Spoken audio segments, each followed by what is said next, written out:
All right. Well, I've got 9 o'clock, so we'll get moving here, and then if Fernanda signs on, she can catch up. So, well, so everybody's doing good, I hope. So, and everybody's figured out how to get on Zoom. So now that you're here, then I'm glad to hear it. So we're gonna start talking about um, eggs and dairy products. I'm gonna share my screen here with you. Let's see. So you guys have probably seen this if you've been on Moodle, right? Does this look familiar? Have you guys tried to get on there yet? You haven't tried to get on there. Okay, well it's cool. It's cool. So when you get on Moodle this time, this is what you'll see. And so we're starting a discussion about eggs and dairy products. And you know something that I thought we were talking about with eggs, it's in just about every meal that you fix some version of egg or dairy product. And so I was trying to think of some, you know, if you just had just plain like a steak, even sometimes you'll have a steak that has butter on top of it, like an herb butter, and like a lot of desserts, like if you make a cake, has eggs in it. Pretty commonly, if you any kind of like even a baked potato might have sour cream on it. So we see that in Western food culture, we see eggs and dairy products at almost every meal. And so, and that's a very Western thing, because when you think about say food with an Asian flair, you may not see things like butter. You don't see that turn up just very often. And so you know, those are things that are unique to us. But you know, a lot of our the land that we have in the U.S. is wide open spaces, and so we have room for cattle to graze, and we have areas that are suitable for livestock and for egg production. So that is part of our because we have access to that. So people eat the food that they're able to grow in their area. And so I think that's a pretty interesting uniqueness about our Western food culture.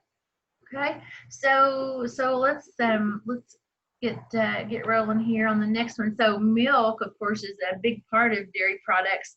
Homogenization. Has anybody ever seen? Have you ever seen farm milk, like fresh off the farm milk? It separates. Yeah. So the fat or the cream floats to the top, and then the milk stays on the bottom. And I remember whenever I was growing up, my grandparents had a dairy, and my granny would put milk just in big glass gallon jars, and then she had a refrigerator on her patio, and people would come and buy milk just on the honor system. They'd just come get in the refrigerator and leave the money in the coffee can and get their gallon of milk, and then bring their jar back when they were done with it. But the cream would be, you know, that thick on the top of those jars. And I mean, you could stick a spoon in that and it would stay on the spoon. It was that thick.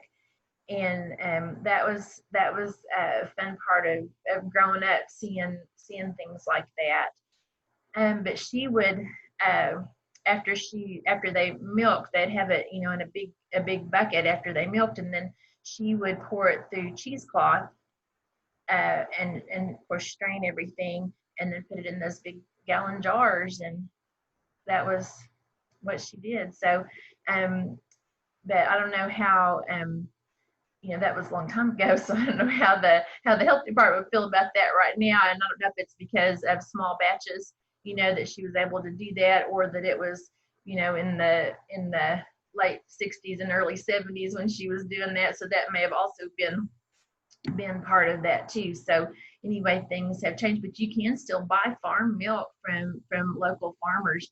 And and it would be very interesting to understand the food safety that goes along with it. I know over by Grove there is um, a dairy, uh,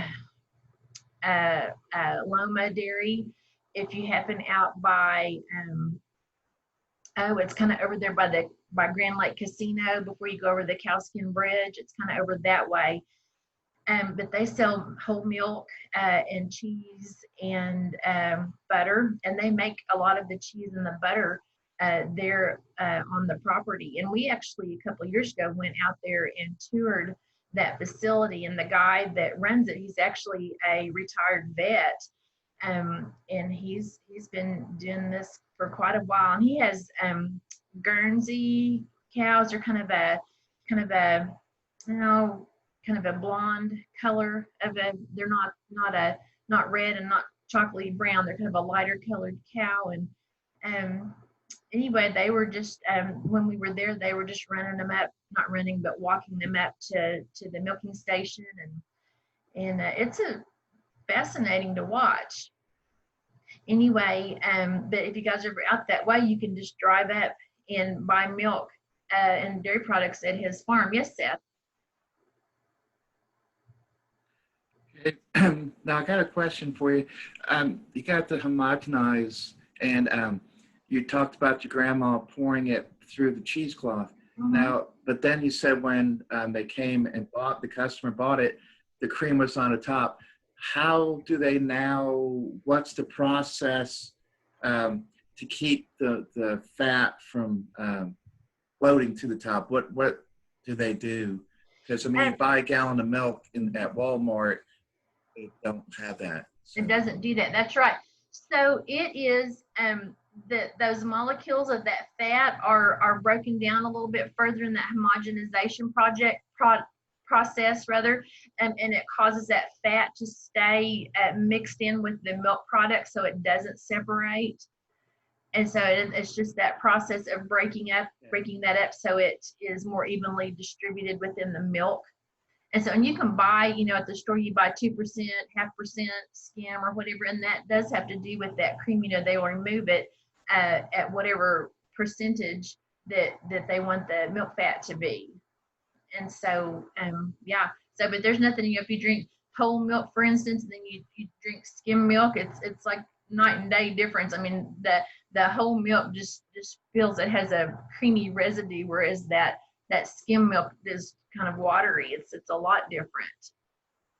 And so, but yeah, that's a homogenization process, and it is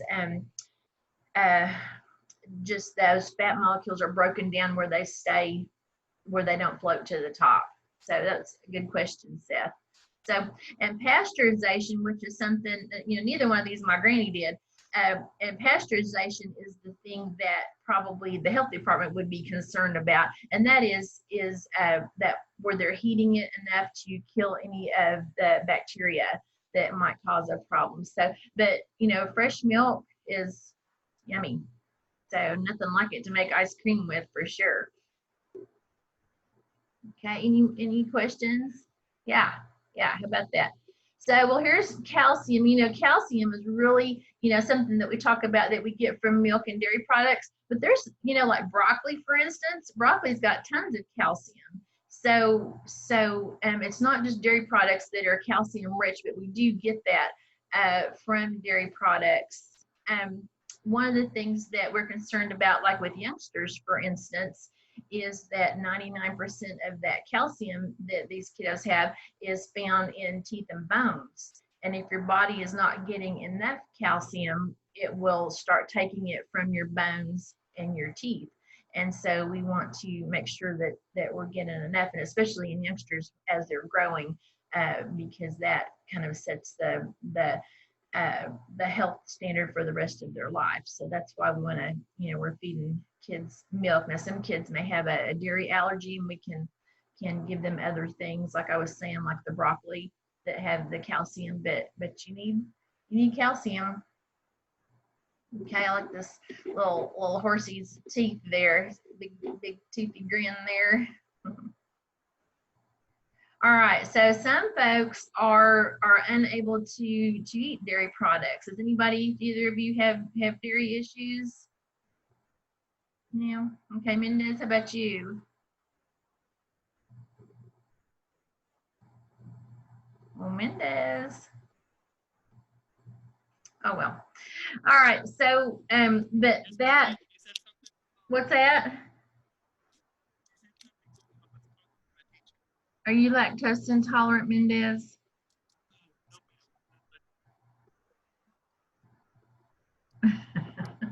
All right. Well, anyway, that is a digestive problem, and it's actually not so much that they're allergic to milk, but they're allergic to the protein in milk, and it's called casein. And you'll, whenever you talk about that with a medical professional, they'll call it a casein allergy. Okay. And if you are particularly allergic to casein, it won't just be milk that you're allergic to. It will be all dairy products, things like yogurt and things like butter. And so all those delicious, yummy things and everything that is made from that. So even further than that, it might be things like I don't know, hollandaise sauce with, you know, the yummy butter base there, or think about making homemade ice cream where you've cooked the egg and the custard with the cream and the half and half. Oh man, so if you can have that, I think that would be really disappointing. So, but there are some really good substitutes though. So soy milk, rice milk, almond milk. Have you guys ever tried that? Rice milk, coconut milk. So it really, you know, honestly, those milk alternatives are not awful. And like almond milk, really tastes good. What's that, Mendez? Soy milk. Soy milk is a good substitute. Soy milk is good. Yeah. Yeah. So, and you can buy all those. I mean, they're readily available at the grocery store, so you don't have to look hard to find those. And so some people, you know, a lot of health gurus say, you know, that most mammals, and you know, we're a mammal, don't really need dairy or milk once they're weaned. And so it's really just for the first few months of life. And then after that, we don't need it. And so, so that's something to kind of think about too, because it is pretty high in fat, a lot of it. And so, I mean, there's maybe some other things that we could consider. And of course, these the rice and the almond and the coconut milk are very nice substitutes. They don't have all of the same fatty properties that dairy products do, but there's some really good substitutes out there that can really do a good job in replacement. Okay, all right. So cooking with milk. So there's a few things, you know, it scorches easily, so you're going to want to use a heavy pan, and you probably want to kind of keep it moving, or have a whisk or something and kind of keep it moving on the bottom of the pan. If you add an acid to it, like say lemon juice, for instance, it will curdle. And that is how, you know, if you're going to make things like homemade mozzarella. Anybody ever made homemade cheese before? It causes the curd in the whey to separate in the milk. And that's how you start making cheese, is you add an acid to it. Sometimes it will be lemon juice, or you can add what's that called, rennet, to it, which is actually from a cow's stomach, and will cause that to separate. And that's what they use to start the cheese making process. And so there are a few things that you make that you do add. I was trying to think. There's a recipe that I make for some kind of I think it's like a lemon cake, and you start out with this dairy. You add lemon juice to it, and it does separate, but then it kind of pulls itself back together. But cooking that, just the milk, and add lemon juice or add that rennet to it, and it is amazing how it will just chunk up, and you'll have little floating bits of what we call whey, or it's the fat, and then it just looks like a watery liquid around it, and it's amazing how that happens.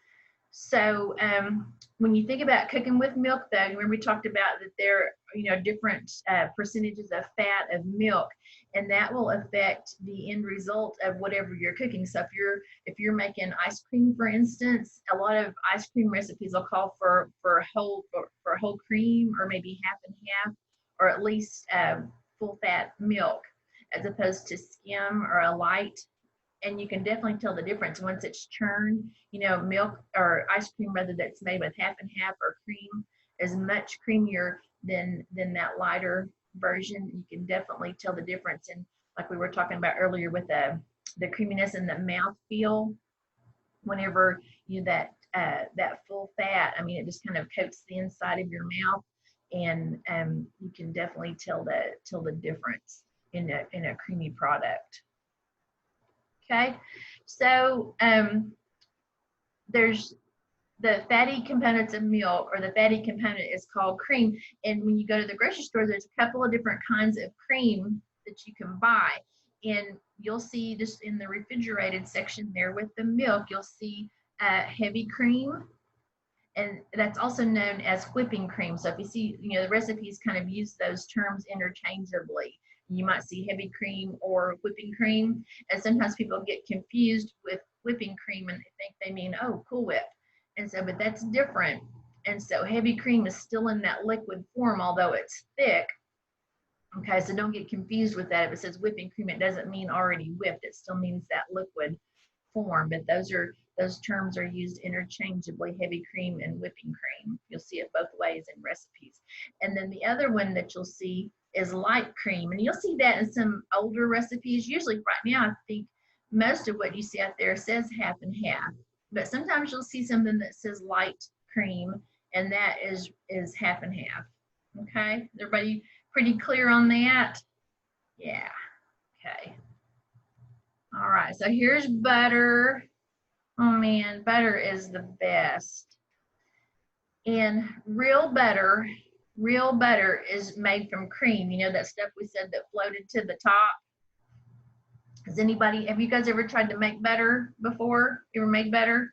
So I remember my granny, whenever she would pull some of that cream off the top of those jars, she had another jar that had an electric paddle that would screw on the top of this jar, and it would just turn. Excuse me. And then after not very long, she'd have butter, and she would put it, excuse me, in a bowl and kind of mash it down, and then she'd turn it out on a plate, and she'd do this pretty little design in the top of it, and she'd have, you know, a big chunk of butter that was about that thick and about that big around, and she just kept it on a little plate in the fridge. And it was real butter from her own cows, so that was kind of cool. But butter has a lot of fat in it, and if you're going to do things like saute something in real butter, it'll scorch easily, and so you have to be careful with that. Sometimes you'll see recipes that call for clarified butter, and the way that works is you're just going to heat butter in a pan just at a low temp, and those milk solids will kind of float to the top, and they'll just look like a little kind of white fizz on the top of it, and you'll just take a spoon and just kind of skim that off, and then pretty soon you'll just have a clear golden well, just butter left. And so you'll see that sometimes served with seafood, for instance, like clarified butter or drawn butter. You can also hear it called drawn butter, D-R-A-W-N, drawn butter.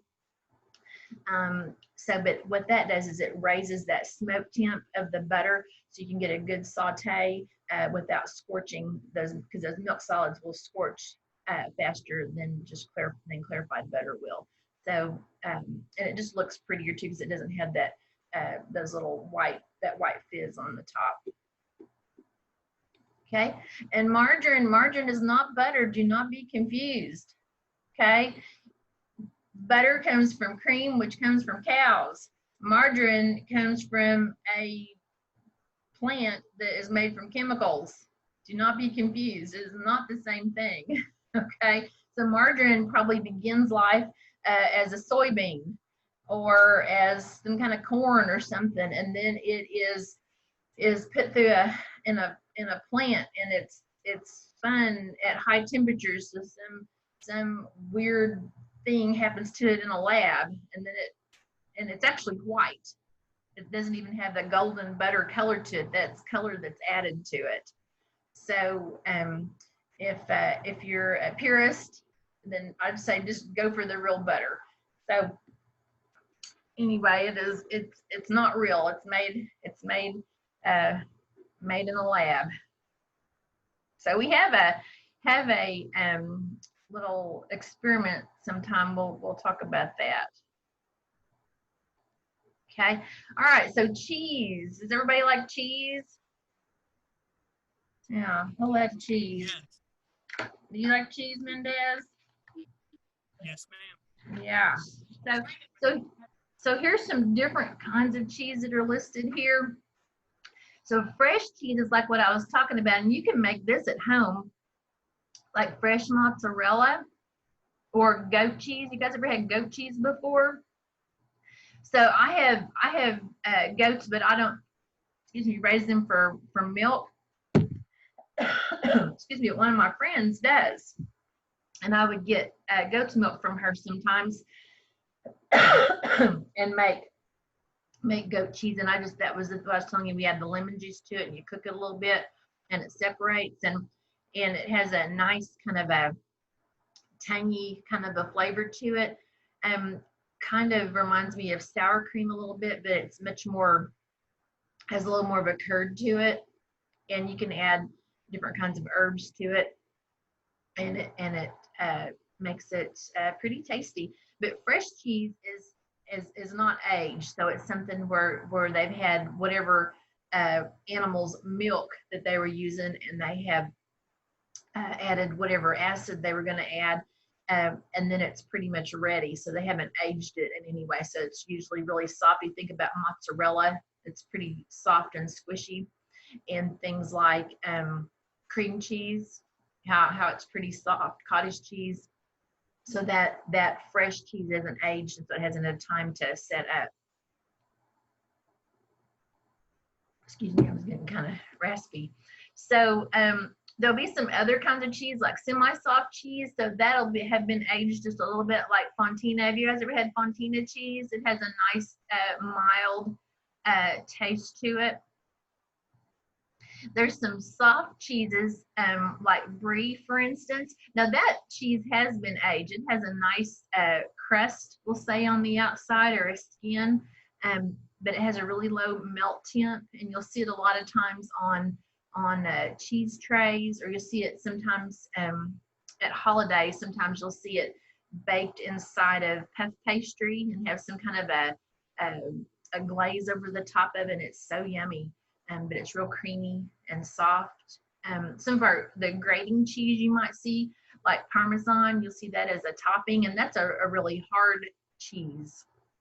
And it's been allowed to age for quite a while, sometimes a year or more. Okay, so, and then you'll see some other hard cheeses like cheddar. And you can see when you go to the grocery store, you'll see different ages of cheddar. You can buy, like the sharp cheddars. Anybody ever seen that in the grocery store? You'll see regular cheddar and then sharp or extra sharp cheddar. And that has to do with the aging process. Okay. So, and that's a much firmer cheese than, say, like Swiss cheese, which is a little bit softer, but they're still in that hard cheese category. So, and then there's that blue vein cheese, and you either love it or you hate it. I mean, I think there's not really a whole lot of in between, like for blue cheese and gorgonzola and things like that. If you like strong flavored things, you might really like blue cheese salad dressing, for instance. But if you don't really like strong flavored things, it may not be your cup of tea. Okay, so but that's all about cheese here. All right. So, and just like we were talking about earlier, that unripened cheese, that's like mozzarella. And just like we had just said, it doesn't go through an aging process. It's pretty much made and ready that same day. So you can buy Anybody ever tried to buy fresh mozzarella at the grocery store? You can buy like the shredded in the bag, but you can buy like I think they call it buffalo, and it's just you can buy a ball of it or buy the little minis of it. It's delicious on like with tomatoes and a little bit of olive oil, and sometimes I put balsamic vinegar on it. So like a caprese salad, you guys have probably heard of that, little Italian salad. Oh man, it's so good. And it's really kind of, it doesn't have a big strong flavor, but it kind of takes on the flavor of whatever you put it with. Okay, so here's some ripened cheese, and again, that ripening process is allowing that flavor to become more and more intense. The cheese is also drying, that moisture is evaporating, and so it's becoming firmer the longer it is ripening. Okay, processed cheese again is kind of like the margarine of the cheese world. So it is usually not cheese. It's usually vegetable oil and some other stuff. So, but it's good, especially on corn chips. Okay. All right. And so here is this beautiful egg. So the egg is used for so many different things. We use it, you know, if you're baking, sometimes you can bump up the quantity in egg for cakes and make them moister. You can use it as a binder to hold things together. You can use it, oh my gosh, for so many things. And so really there's every meal, there's something you can do with an egg. Okay, this is what an egg looks like on the inside. So of course you have the yolk here. This little thing here is kind of like a bungee cord, the chalazi, and that's the thing that keeps the yolk centered in the egg, keeps it from just rolling around in there. And let's see, of course the shell is what keeps everything intact. This part right here, that's called the albumin, or we know it as the white, the egg white. And so, and as the egg ages, the albumin starts to turn a little bit watery. Okay. So there's some things about eggs. Here's some egg trivia here. So has anybody ever cracked an egg and seen a blood spot in an egg before? Have you ever seen that? Yeah, so sometimes it's also called a meat spot. You may see it called a couple of different things, but there's nothing wrong with the egg. It is actually a ruptured blood vessel that's happened inside of the egg, and it actually indicates a really fresh egg, because as the egg ages, that albumin starts to absorb that blood, and then it just kind of goes away. And so, but in our commercial egg processing, the eggs are candled very quickly, computerized, where there's a light held behind it, and the computer will pick up most of them with the blood spot, and they'll kick them out. So because people don't like to see that in their eggs whenever they crack them open for their breakfast, I guess. So but it actually, like I said, indicates a really fresh egg, and there's nothing wrong with eating them. You can just take that blood spot out with like the tip of a knife or something, and it is just fine. So anybody ever cooked an egg that had like a green ring around the egg? Have you ever seen that before? Where your hard-boiled egg looks like it was almost kind of green. So sometimes that happens if you've overcooked your egg, and so and it's like a sulfur kind of like it's just a chemical reaction that happens, but there's nothing wrong with them. They just don't look beautiful. And so but just properly cooking eggs, which I got a little video, I'll show you how to get really good results cooking an egg. We got about 30 minutes. We better get moving here. Okay, so what about eggshell color? Do you think does that affect the egg in any way or another? Are some eggs better than others if they're a different color?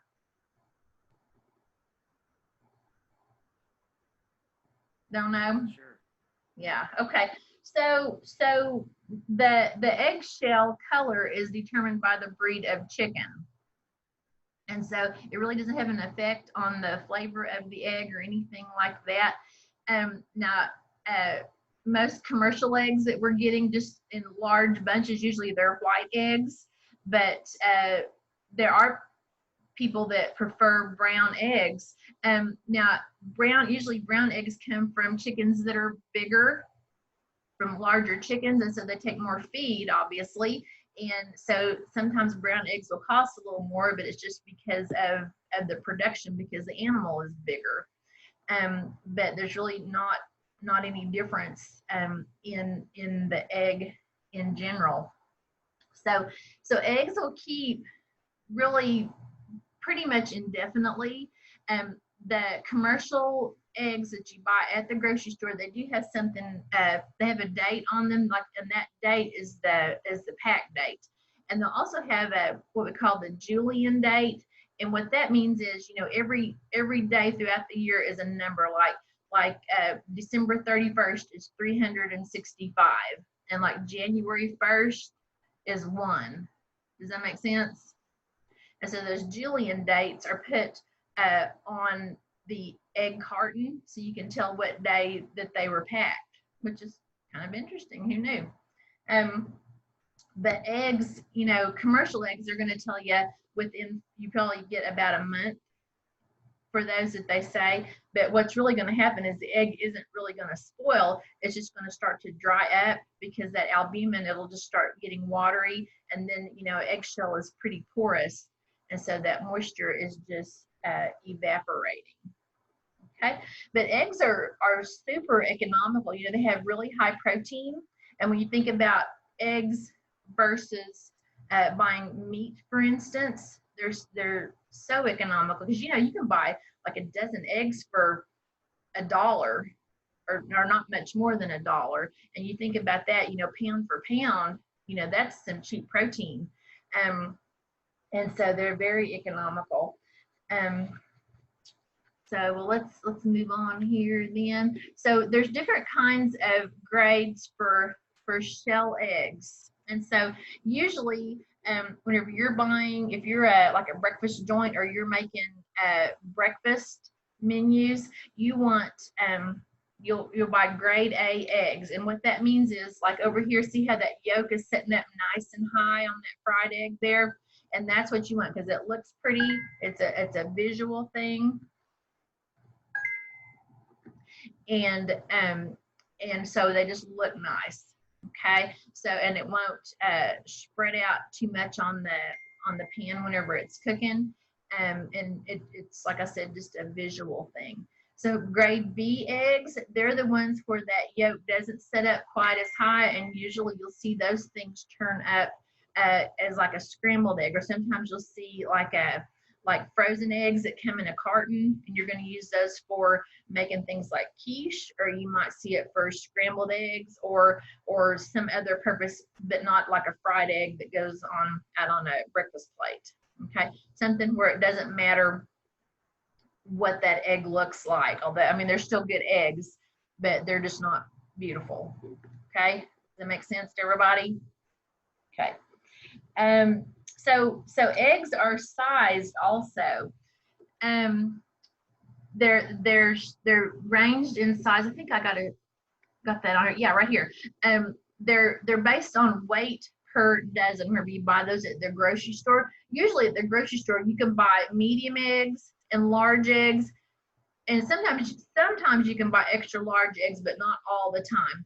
But eggs come in all sizes, and as an egg farmer myself, sometimes I'll get little peewee eggs, and I mean, they look like quail egg size, and I'm thinking, but I have a couple of little hens, and the little bantams, for instance, and their eggs are little, but they don't, they're if you look at like a peewee down here at 15 ounces, and that extra large up there, and jumbo up at 30, I mean, that's almost twice the size. And so, but then those hens, when you look at a hen, I mean, there's almost twice the size difference in the hen. So obviously that egg's going to be smaller. But whenever you are cooking something, almost all recipes are based on large egg. And so if you went to the grocery store and bought medium eggs, you're going to be, if you look at the difference in ounces here, you know, there's 3 ounces difference in the weight per dozen. So, you know, one egg's not going to make that much different. But if you're making something like a souffle or something that is really counting on the eggs to do whatever it's going to do in your recipe, it may make a lot of difference. And so sometimes we'll do those things by weight, if it matters, if the quantity of egg matters, you know, like you're scrambling them, it won't matter. Something like a frittata, it won't matter. But things like angel food cake, for instance, that matters. So let's see what else we got here.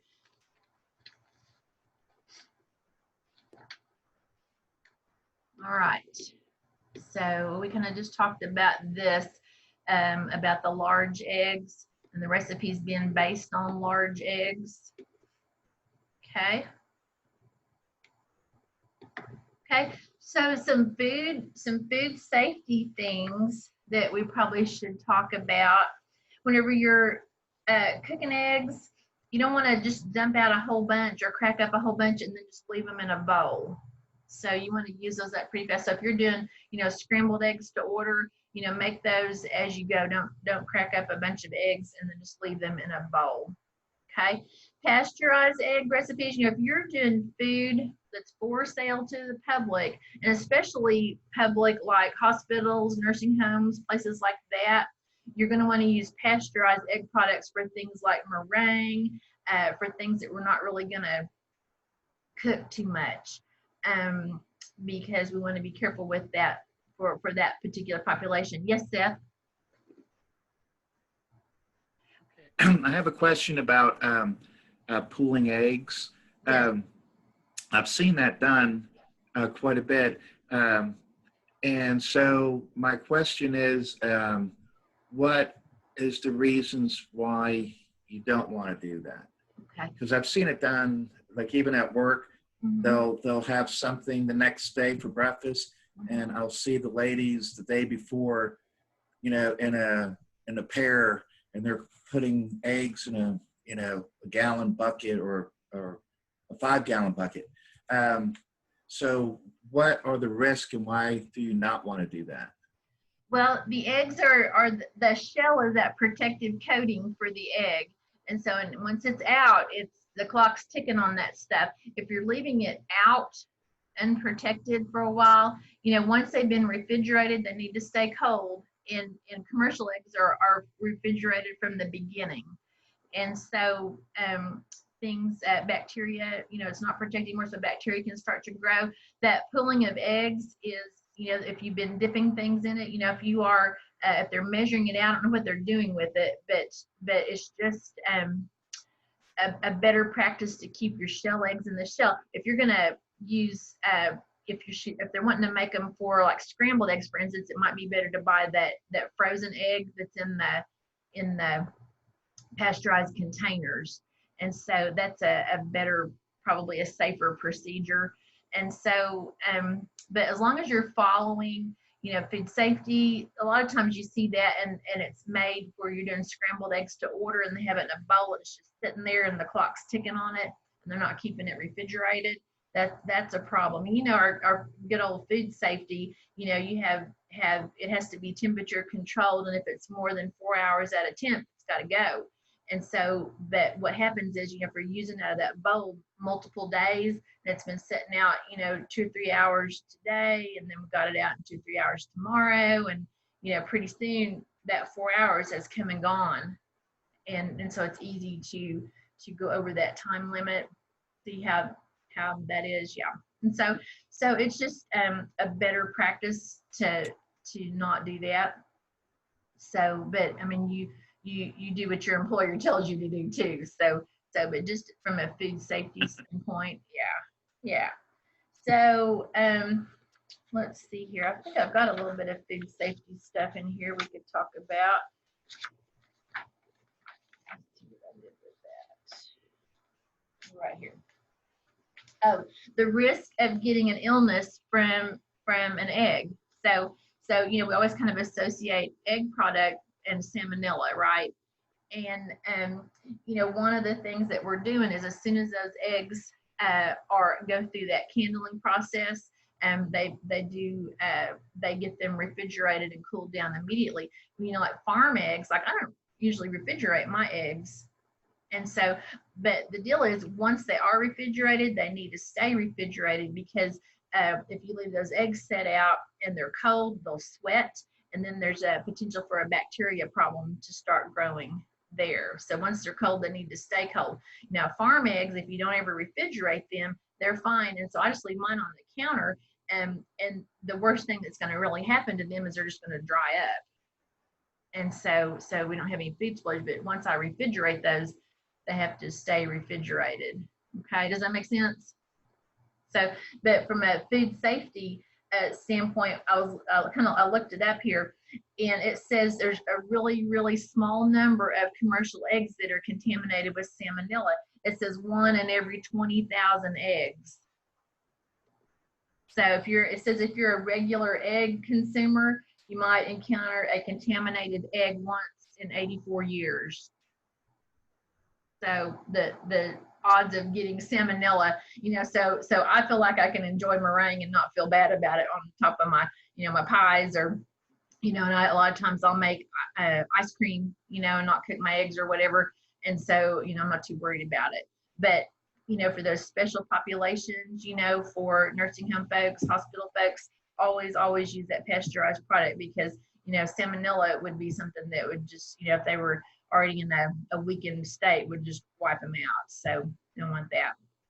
So are those populations that we do need to be careful with. Okay, so let's see here, what else we got. So different ways that we can buy eggs. You know, probably the most common is going to be shell eggs. Okay, but we were talking about frozen eggs that you can buy, and it kind of looks like a half gallon of milk, and they come in frozen, and they're scrambled. And so if you're adding them to casseroles, or a lot of commercial recipes will have their eggs by weight or by volume, as opposed to quantity or count, like 1 egg, 2 egg, 3 eggs. It'll just be like how many ounces. Anybody ever used powdered eggs before? Very interesting product. And so a lot of, for instance, commodities, a lot of commodity food, you'll see dried eggs, because it makes the product shelf stable, and it's like a just add water kind of thing, and then you've got eggs. And you'll see it in a lot of places that do like buffet type breakfast, again, because of that shelf stability. So it's definitely a product that's out there that you'll see. And egg substitutes. Anybody ever cooked with those before? Egg substitutes? Have you ever seen like egg beaters and things like that? People that are watching cholesterol, for instance, you know, there's kind of that controversy going on right now about eggs and cholesterol. Well, eggs have good cholesterol, or if you have too many eggs, your cholesterol will go up. So there's this whole big controversy about that. But there's products out there that are egg-like, but they're not really eggs at all, or they may just be like a egg white product. So there's some things out there that can be substituted. Okay, hard-boiled eggs. You know, this is kind of the old school way of cooking hard-boiled eggs. Everybody's probably done it like this, thrown it in a pot and boiled them. You guys done that before when you make your hard-boiled eggs? Well, the other day, it was so interesting, because if you know hard-boiled eggs, and how frustrating it is when you boil them and then the peel doesn't come off, and then you've got this mangled egg on the outside. You know what I'm talking about? So, well, the other day I was watching America's Test Kitchen. Do you guys ever watch that? It comes on PBS on, I think it's on Sunday mornings. So I record that, And one of the ones that they did, and it just sounds like the simplest thing, was hard cooked eggs. How to do the most perfect hard cooked egg. And anyway, it's not even boiled at all. It's actually steamed. Who knew, right? So I got this little video here. Let me see if I have. I just got a few minutes here that we can. Let me find it here. There it is. Let me see if I can show this to you. And I'll put this out on Moodle too. But can you guys see that? Okay.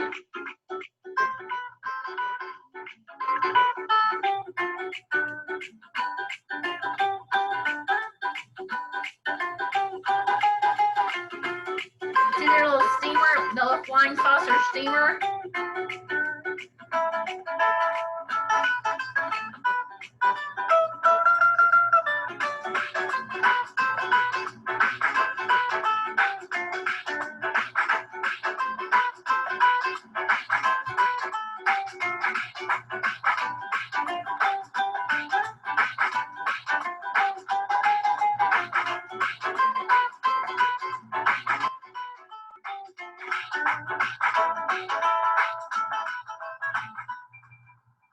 That was kind of some zippy little music, wasn't it?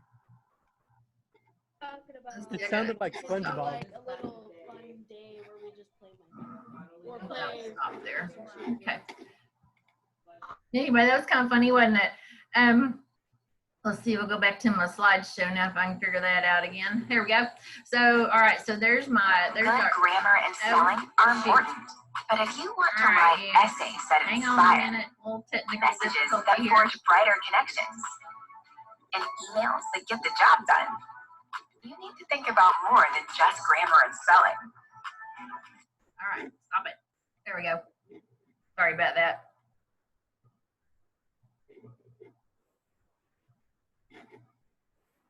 Little technical difficulty here. Okay, so we got our hard cooked eggs. So steaming them in those little, those little flying saucer steamers that you put in the bottom of your pan. Who knew? And the shells, you put them in ice water at the end, and then the shells just come right off. So thought that was, and oh, and she actually put them in a lid that locks down and gave them a shake because it busts up the shell, and then they just slide right off. So I'm gonna give that a try. Okay, baked or shirred eggs. These are baked in little ramekins. Sometimes you'll see they're buttered, and sometimes you'll see them with bread underneath, or you'll see them with herbs on top of them, or even a little bit of cheese. And they look pretty, like on a buffet, and people can just pick them up. Or sometimes you'll just see them come out on a plate, but they just look pretty. They're baked in the oven, which is kind of cool. And so you can make a bunch of them at a time, and so it helps with something that you can do a bunch of eggs all at once.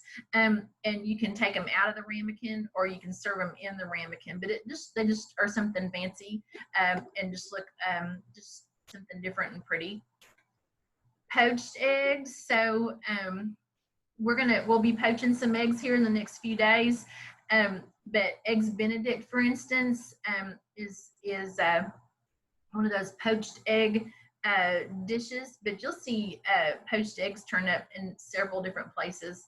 And so, but we'll show you how to do that. And we are going to make eggs Benedict. And so we'll make that hollandaise sauce too. I've got a quick and easy hollandaise that we'll make.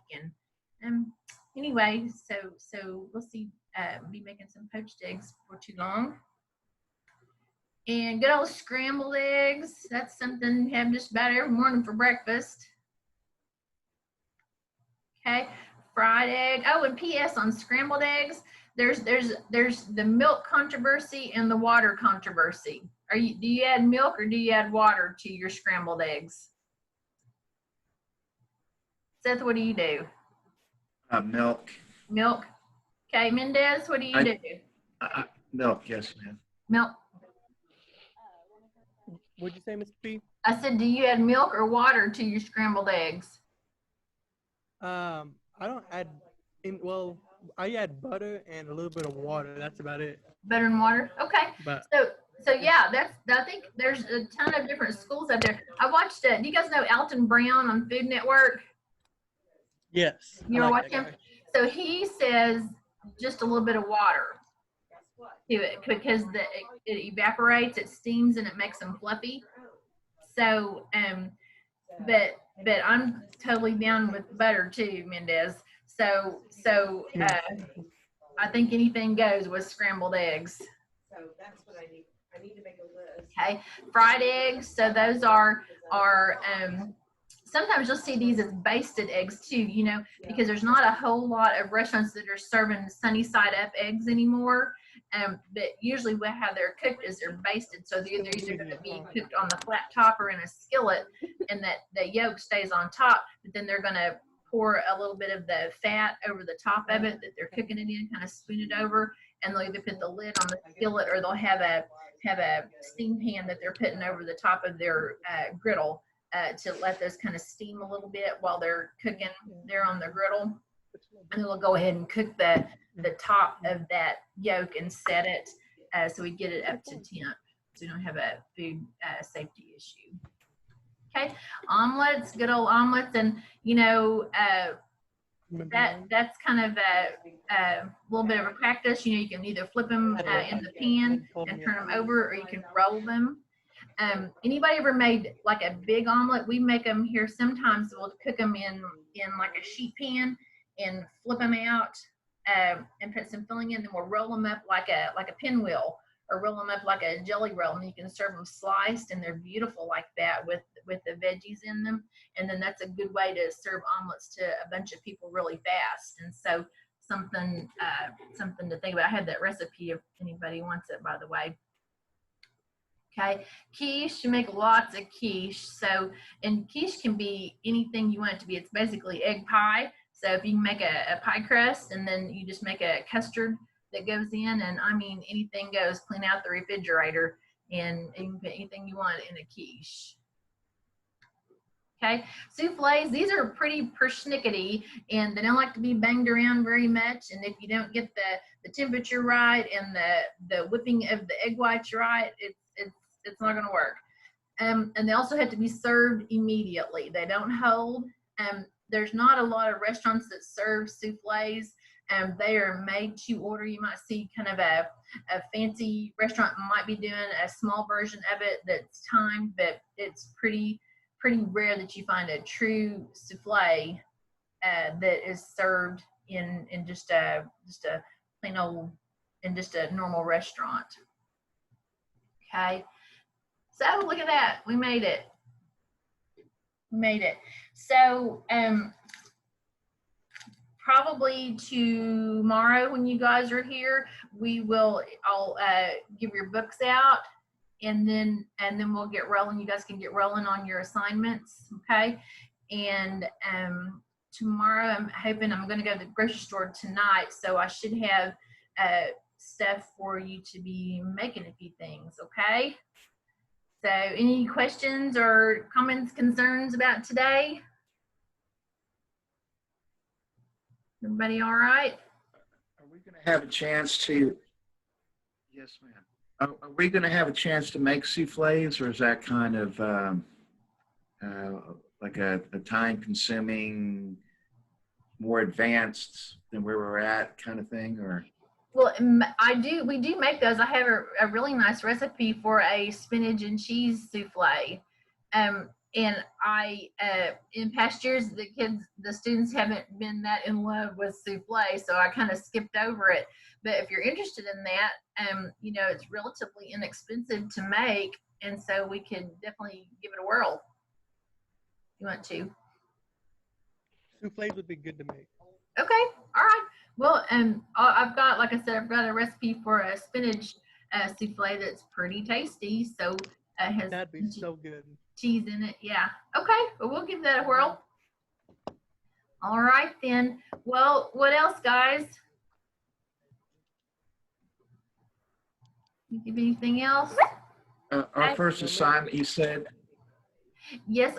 Tomorrow we'll talk about that, and I'll give you your book. Okay. And you should be enrolled right now in breakfast foods, I think it is, out there on Moodle. But we'll check tomorrow, and if you're not, we'll get you in there and make sure everything's rolling for you, okay? Yes, ma'am. Okay. Anything else, guys? Nothing I can think of. All right. Well, it's good to see you, and I will see you in person tomorrow. See you Okay? tomorrow, Miss Boo. All right. You guys take care. We'll see you tomorrow. Bye. Bye.